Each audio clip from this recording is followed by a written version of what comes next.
Jerusalem. There were warnings of a new Palestinian uprising and calls for protests at U.S.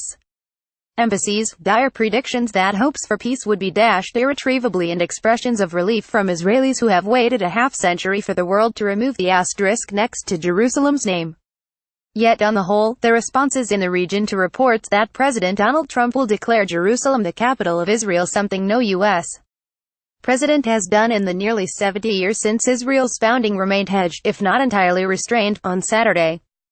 Arabs and Israelis alike were impatient to see whether Trump would really do it, precisely how he would define Jerusalem, and what else he might say or do to qualify the change. Trump's announcement, expected in a speech Wednesday, would stop short of fulfilling a campaign promise to move the U.S. embassy to Jerusalem from Tel Aviv, a step for which many of Trump's Jewish and evangelical supporters, and their allies in the Israeli right wing, have been clamoring.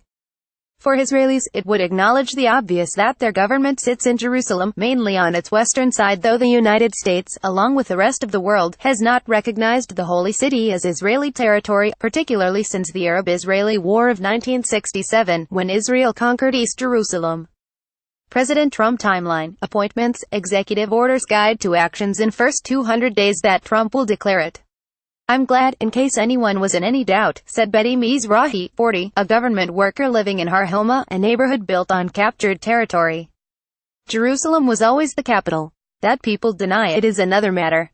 Yet of all the issues that have defied resolution despite decades of talks between Palestinians and Israelis, the final status of Jerusalem, with its sites holy to Jews, Christians and Muslims, and warring claims dating back to the Crusades and the Romans, has been uniquely nettlesome.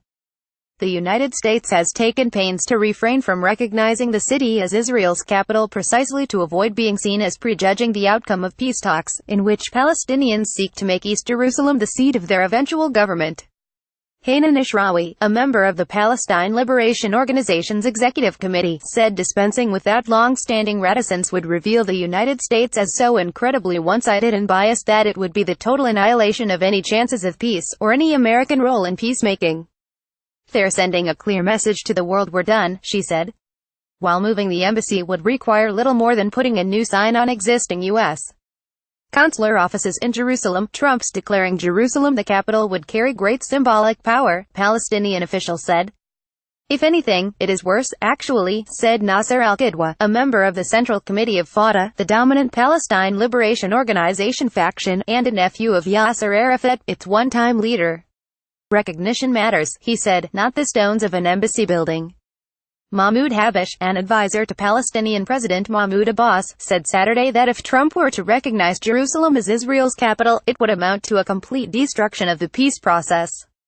"The world will pay the price for any change in Jerusalem's status," Habash said. Ahmed Youssef, an advisor to Ismail Haniyeh, leader of the Palestinian militant group Hamas, was similarly critical of Trump's expected declaration. "I don't understand why he wants to antagonize over 1 billion Muslims around the world," he said. The specific way in which Trump makes his declaration, however, could mean a dramatically different response on both sides of the conflict. If he just refers to Jerusalem as Israel's capital or refers to the city's present municipal borders, then Trump would likely set off a strong backlash in much of the Arab world, analysts said. Ashrawi warned it could lead to repercussions that would not be easily contained, including violence. "To people who are looking for an excuse, this would be a ready-made excuse," she said. If Trump were to limit his statement to West Jerusalem, however, it would likely antagonize supporters in the pro-Israel camp by undercutting their claim to a united capital and acknowledging Palestinian designs on East Jerusalem. Any attempt at deliberate ambiguity is unlikely to fly because the United States will be forced to specify the territorial definition of Jerusalem that the president was relying upon, said Daniel Shapiro, who was President Barack Obama's ambassador to Israel. "It accomplishes so little that I wonder if it's worth that headache," he said. The timing of Trump's declaration was baffling both to those who warned against it and some who welcomed it. Both sides of the Israeli-Palestinian conflict are awaiting a proposal by Trump's administration to restart the peace process. And Saudi Arabia's Crown Prince Mohammed bin Salman has held recent, separate meetings in Riyadh with Trump's son-in-law, Jared Kushner, and Abbas, which have fueled speculation that Trump and Salman are trying to push through a plan.